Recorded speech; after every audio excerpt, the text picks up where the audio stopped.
নমস্কার, আমি অনন্যা চক্রবর্তী আরও একবার এসে গেছি আপনাদের সামনে দেশ বাঁচাও গণমঞ্চের ইউটিউব চ্যানেল গণমঞ্চ বার্তার তরফ থেকে।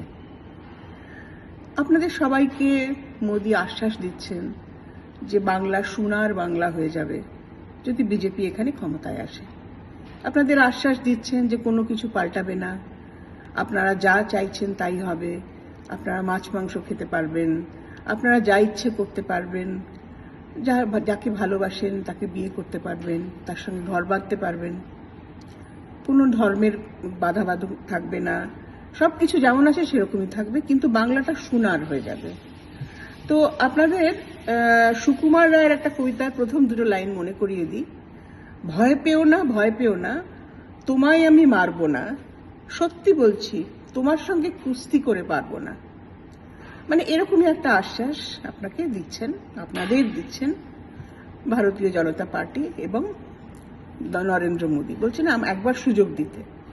আপনারাও ভাবছেন, অনেকেই মনে করছেন যে সবাইকে তো সুযোগ দেওয়া হলো, সিপিএম রাজত্ব করে গেল 34 বছর, তৃণমূল কংগ্রেস 15 বছর হলো, আর ওইদিকে আগে তো কংগ্রেস ছিলই, তাহলে বিজেপিকেও একটা সুযোগ দেওয়া যেতে পারে। তাদের আমি বলবো তাহলে ফলিডলকেও একটা সুযোগ দিন, কারণ ফলিডলের তো অধিকার আছে। আমরা বলছি ফলিডল বিষ, আসলে হয়তো ফলিডল বিষ নয়, আসলে হয়তো ফলিডল অমৃত। একবার খেয়ে দেখুন, চেখে দেখুন। যদি বিজেপিকেও চাকতে চাইছেন ফলিডলও খেয়ে দেখুন। চাকবেন না বলছেন, লেবেলে লেখা আছে বলে। আচ্ছা, তাহলে বিজেপির লেবেলে কি কি লেখা আছে সেটা আপনাদের একবার মনে করিয়ে দিই। ওরা বলছেন নারী সুরক্ষা দেবেন। ওরা কি নিজেদের রাজ্যে নারী সুরক্ষা দিতে পেরেছেন? দিল্লিতে কি নারীরা সুরক্ষিত? আপনাদের মনে থাকবে বিশ্ববিখ্যাত যারা কুস্তিগির দিল্লির, যারা আমাদের জন্য দেশ বিদেশ থেকে মেডেল এনে দিয়েছে, তারা যখন ধর্নায় বসেছিল যন্তর মন্তরে, তখন জাতীয় নারী কমিশন থেকে, মহিলা কমিশন থেকে একজনও তাদের কাছে যাননি। না স্মৃতি ইরানি গেছেন, না কোনো মন্ত্রী গেছেন, না কোনো নেতা গেছেন, কেউ যাননি। ওরা পাঠিয়ে দিয়েছেন পুলিশকে। তারা সেই সমস্ত মেডেল জয়ী মহিলাদের টেনে হিঁচড়ে বার করে নিয়ে গেছে ওখান থেকে। তাদের কোনো রকম ন্যায় মেলেনি। এবং সেঙ্গার, যার বিরুদ্ধে ওদের অভিযোগ ছিল যৌন হেনস্থার, তাকে কিন্তু তারা মালা বরণ করেছেন, তাকে টিকিট দিয়েছেন, তাকে রাজার হালে রেখেছেন। এবং একটি মেয়ে ছিল তার মধ্যে, সে কিন্তু মাইনর ছিল, পক্সো কেস ছিল, তার বাড়িতে ভয় দেখিয়ে সেই কেস জোর করে উইথড্র করানো হয়েছিল। এটা যদি ভুলে গিয়ে থাকেন তাহলে মনে করুন, তার কারণ বিজেপি যদি বাংলায় আসে তাহলে যে এরকম এখানে হবে না সেটা মনে করার কোনো কারণ নেই। আরও মনে করিয়ে দিই, মণিপুরের কথা ভাবুন। মণিপুর তো বিজেপি শাসিত রাজ্য ছিল, এখনো আছে। সেখানে এত বড় কাণ্ড ঘটলো, কত দিন ধরে, প্রায় 1 বছরের ওপর, প্রায় 2 বছর মহিলারা কতটা অসুরক্ষিত ছিলেন।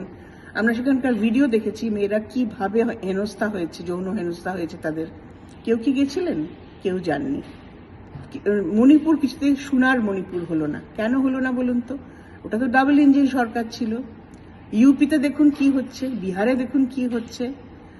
যারা ওখানে থাকে তারা বলতে পারবে আপনাদের যে ওখানকার মেয়েদের কি অবস্থা, কি করুণ অবস্থা, যে থানাতে পর্যন্ত যেতে পারে না কমপ্লেন জানাতে। সেখানে গেলেও তাদেরকে ধরে অপমান করা হয়, অপদস্থ করা হয়, যৌন হেনস্থা করা হয়। এবং যে বাবা কমপ্লেন করতে যান থানাতে, সেই বাবাকে পিটিয়ে মেরে ফেলা হয়। আপনারা কি চান যে আপনার বাংলা সেই অবস্থায় থাকুক?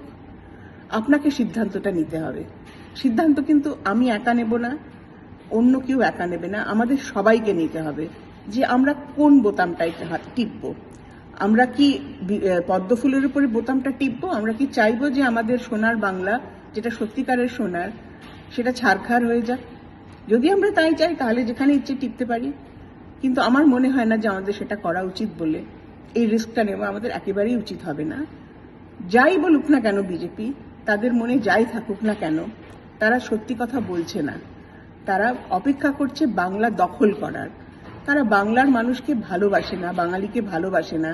সেটা তো বোঝাই যায় যে বিভিন্ন রাজ্যে যারা পরিযায়ী শ্রমিক ওখানে কাজ করতে গেছে, তাদের সঙ্গে যে ধরনের ব্যবহার করে ওরা, তাদেরকে যেভাবে মারধর করা হয়, যাদেরকে পুশব্যাক করা হয় বাংলাদেশে, শুধুমাত্র বাঙালি বলে, বাংলায় কথা বলে, তাদের অনেকের প্রাণ চলে গেছে, গুরুতর আহত হয়েছেন তারা, সেখান থেকেই বোঝা যায় যে তারা বাঙালিদের কত ভালোবাসে বা বাংলা ভাষাকে কত ভালোবাসে। আমরা কেন সেই সমস্ত উত্তর ভারতীয় একটা দলকে, যারা অত্যন্ত সামন্তবাদী, পিতৃতন্ত্রে বিশ্বাসী এবং বিভেদ যাদের কাজ, একমাত্র বিভেদ তৈরি করা যাদের কাজ, তাদের আমরা কেন নিয়ে আসব পশ্চিমবাংলায়? একটু ভেবে দেখবেন। No vote to BJP. আমি তো বিজেপিকে ভোট দেব না, আপনারাও দেবেন না, কারণ বাংলার ভবিষ্যৎ কিন্তু আমার আপনার সবার হাতে। শেষ করছি সুকুমার রায়ের আরো দুটো লাইন দিয়ে, সেই কবিতারই শেষ দুটো লাইন। আমি আছি, গিন্নি আছে, আছেন আমার 9 ছেলে, সবাই মিলে কামড়ে দেব মিথ্যে অমন ভয় পেলে। হ্যাঁ, ওদের তো আছেনই, 9 ছেলে না হোক অনেক ছেলে আছেন, ইডি আছেন, সিবিআই আছেন, ইলেকশন কমিশন আছেন, সবকিছু আছেন, হোম মিনিস্ট্রি ওদের হাতে, সবই ওদের হাতে। কিন্তু আমরা কি ভয় পাবো? আমরা তো বাঙালি, আমরা তো বীরের জাত।